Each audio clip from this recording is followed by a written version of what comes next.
Following on from the last video where we talked about the Mishkat al-Masabi, volume 3, page 664, the claim that it made that it's the greatest of the wonders of the world, greatest of all wonders of wonders, in fact is what it says, this book, the Qur'an. We're now going to ask whether or not it is the greatest, even when you look at other pieces of literature. This needs to be asked. And there are many people that claim that it is terrific, it is great. I'd like to quote Dr. Shorrosh, who confronts this, and this is what he says about this claim, that it cannot be equaled in its style and makeup. He says, its claim to uniqueness no more proves its inspiration than a man's strength demonstrates his wisdom, or a woman's beauty her virtue. Only by its teachings, its principles, and content can a book be judged rightly, not by its eloquence, elegance, or poetic strength.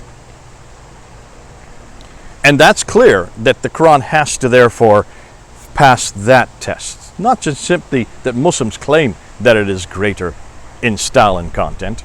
It needs to actually prove that point. And there are many other pieces of literature, and I've got a list of them here that I've written down. I'd just like to pass them to you. When you look at the Quran and you compare it as far as rhetoric and thought, well, there are other pieces of literature that predate the Quran by some substantial amount, like the Rig-Veda of India, of Hinduism, from 1000 to 1500 BC. Many, certainly a lot of my Hindus and a lot, even people who have studied this who are neutral, would say that the ideas and the thoughts and the rhetoric that is there are superior to anything you will find in the Quran. What about the eloquent of the Greeks? Homer's Iliad and Odyssey, considered to be some of the greatest pieces of literature written in ancient times, written about 850 BC by Homer, long before the Quran. Would Muslims be willing to support that the Quran is greater than those two books by Homer? Or the Sumerian Gilgamesh Epic, 2100 BC. The Gilgamesh Epic, considered to be one of the greatest pieces of literature from ancient time, 2100 BC, long before the Quran. Yet I don't know of too many people that would suggest that the Quran is superior to that. When we get to laws, take a look at the Mesopotamian Code of Hammurabi, written in 1700 BC, long before the Quran. I don't know of too many people that would even suggest that the laws that we find in the Quran, and we're going to talk about the laws in the Quran, we're going to find that many of those laws are just not applicable for today.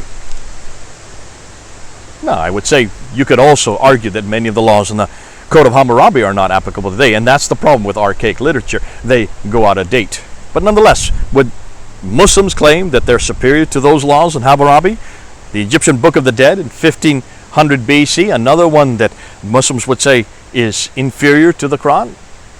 I would love to see Muslims actually show me how. Give me examples. Tell me what is it about the laws in the Quran that are superior to what we read in the Code of Hammurabi or the Book of the Dead. When it comes to diction and style, and that's the other claim that the Mishkat al-Masabi talks about.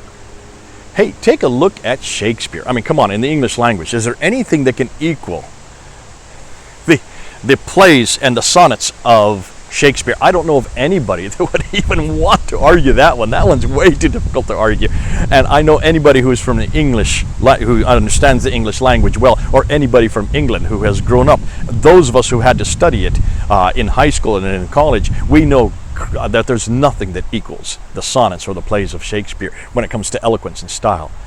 And I don't see anything in the Quran. Like I mentioned in the episode on just looking at Psalm 23.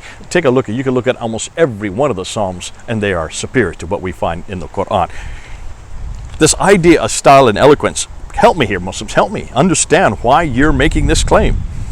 But even if we wanted to go to Arab literature, let's go to Arab literature. I remember that Dr. Fander, he talked about this in the 1800s, and he mentioned that there are pieces of Arab literature that are much greater in style than, and also in literature when it comes as a comparison. He gave the examples of the Maqamat of Hariri and Hamdani.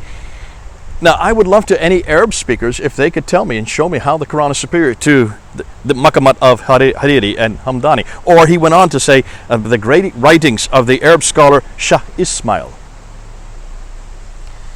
I remember that this is something that I used to bring up in my classes. I used to say, how is it that Arabs talk about these great pieces of Arabic, the suspended poems of Imrul Qais? I remember hearing that when I was in seminary. Those suspended poems have never been equaled, and they were considered to be the greatest of their time, which just predated the Quran. And I would love to see any Arab speakers who have read the suspended poems of Imrul Qais, or the Maqamat of Hariri in Hamdani that predate the Quran, or the Shah Ismail that comes from that Arabic scholar, to see if they believe that the Quran is superior to them. And I would suggest that Muslims who make this claim that it is superior to any other piece of Arab literature are usually non-Arab speakers or ones who are not well read. Because you can make a claim, all the claims you want, if you're ignorant, and I think an awful lot of them tend to be ignorant. I don't see too many scholars who make this claim. What's more, what do you mean by the best Arabic? If you look at the Quran, we're going to get into this, we're going to be looking at this. When you look at a lot of the words, there are an enormous amount of borrowed words. I remember that when I did my doctoral thesis, this is one of the areas. In fact, I'm going to do an entire video just on these borrowed words. Let me just give you a few that have been borrowed. The word ark, or the word Torah, the word Gehenna, Rabban, Furqan, Matan. All of these are borrowed. In fact, there are many words from almost 11 different languages. We'll wait and do that video on that, so I'm not going to throw it out right now. But if you're saying that this is the greatest piece of Arab literature, and yet it has all these borrowed words from other languages, then what does that do to the Arabic?